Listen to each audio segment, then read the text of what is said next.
arrive quelquefois que je me rends sur les chantiers et puis je m'aperçois que les entrepreneurs paysagistes ont collé chaque rang de leur mur.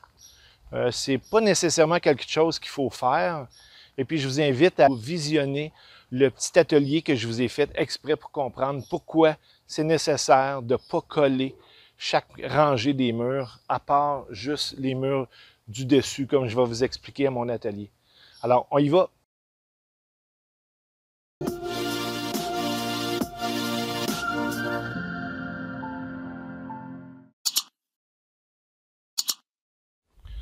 Alors, bienvenue dans mon petit atelier de fortune que je vais prendre la peine de vous expliquer pourquoi que c'est nécessaire de ne pas coller vos murs chaque rangée jusqu'à la fin. Bien sûr, la plupart des fabricants vous disent de coller les derniers rangs sur le dessus. Ça, c'est juste une question de sécurité pour pas qu'un enfant mette le pied sur le bout d'un top de mur et puis que le top bascule ou en faire des escaliers. On doit absolument les coller avec de la colle spécialement conçue pour ça. Dans ce cas-ci, je vais vous expliquer pourquoi dans le cas des murs qui sont inférieurs, dans le cas des rangées inférieures, il faudrait peut-être pas mettre de colle parce que probablement vous nuisez à votre mur et c'est une fausse croyance de croire que si on les colle à chaque rangée, votre mur va être meilleur. La première chose qui est importante de se rappeler, c'est quand on met un mur comme ça, de ce type-là, n'importe quel fabricant, quand on fait ça avec un mur comme ça, on parle d'un mur de soutènement, et ce mur-là est classé comme un mur flexible. Alors, il doit absorber le gel-dégel, et c'est ce qui fait que si votre colle que vous y mettez, elle performe bien, beaucoup dans le temps, on va en parler au niveau du temps. Si elle performe dans le temps, à chaque fois que vous allez avoir une poussée plus grande à un endroit plutôt que l'autre dans votre mur, mais ce mur-là va être mis à grande pression au complet parce que votre colle va avoir résisté et votre colle va avoir soutenu toute la rangée au complet. Mais ce qui est important de se rappeler au niveau des murs, tous les murs sont basés là-dessus, sont basés sur la friction du bloc en lui-même. Le béton doit se coller bloc sur bloc. C'est ce qui fait que votre mur de soutènement va être solide. Avec la pression de toutes les rangées, va faire que ce bloc-là ne va pas glisser un sur l'autre. Alors, c'est important. Les compagnies ont calculé la surface exprès pour que votre bloc ne glisse pas, tout simplement. Si on vient mettre de la colle sur un mur au niveau de votre rangée, ce qui risque de faire, et puis c'est bien malgré vous, puis là je vais ajouter un petit élément qu'on va représenter comme de la colle. Si on met de la colle ici et on vient chevaucher le bloc un sur l'autre, alors vous allez voir déjà ici, le bloc va être débalancé au niveau de la hauteur. Alors des fois, ça peut même faire un dommage au niveau de l'alignement de vos murs sur la grandeur de mur que vous allez placer.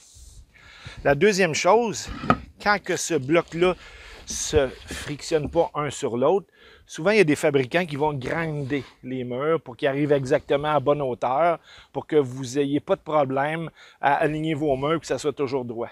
Et ça, j'estime, et puis ça c'est moi, j'estime, vous allez comprendre pourquoi, j'estime que c'est un défaut parce que quand on va grinder le dessus des murs, on va meuler le top des murs et ça va enlever de la friction les blocs un sur l'autre. Et c'est ça qui tient votre mur, c'est pas rien d'autre. Alors, c'est important que ça soit mis un sur l'autre. Si jamais on ajoute de la colle à chaque fois, je vous l'ai dit, ça débalance la hauteur. Et l'autre chose qui est importante de se rappeler, c'est que si jamais on rajoute de la colle à vos murs, mais cette colle-là va séparer vos blocs en eux-mêmes. Et si votre colle ne performe pas dans le temps, ce qui arrive souvent, vous avez probablement tous été réparer des marches que la colle avait décollées, avec le gel-dégel, l'humidité du mur et tout ça, ça risque de décoller. Et si on décolle le mur de celui qui est en dessous, mais ce que ça fait, c'est que votre bloc va tout simplement être appuyé sur quelques gouttes de colle qui va tout simplement être plus facile à glisser encore une fois. C'est ce qu'il faut éviter la plupart du temps. Alors laissez-moi vous montrer qu'est-ce que ça fait quand votre colle ne performe pas. Et puis là, on parle de non performer dans le temps. Après avoir mis votre colle la première journée, la deuxième journée, la première année, deuxième année, ça performe cette colle-là. Par contre, comme je vous ai dit tantôt, ça se peut que la colle dans le temps ne performe pas.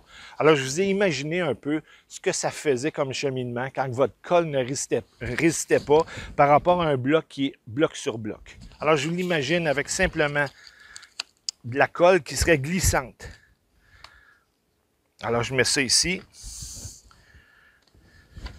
Je mets ça ici. Je mets le bloc sur la colle qui est glissante. Et si j'exerce une pression en arrière du mur, si c'est la colle qui ne performe plus, voici ce que ça va faire. Voilà, tandis que mon bloc, lui, il n'a pas bougé, même s'il n'y avait pas de colle. Même si vous utilisez la colle, si cette colle-là ne performe pas dans le temps, vous allez affaiblir votre mur.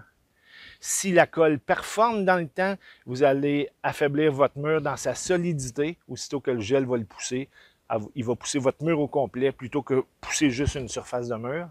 Et tout ça, c'est important de se rappeler parce qu'on fait un mur flexible. C'est la réalité. C'est pour ça qu'on fait des murs d'aménagement paysager. C'est pour retenir un sol qui est en arrière de soutènement. Alors, je vous dis à bientôt. Paver Down.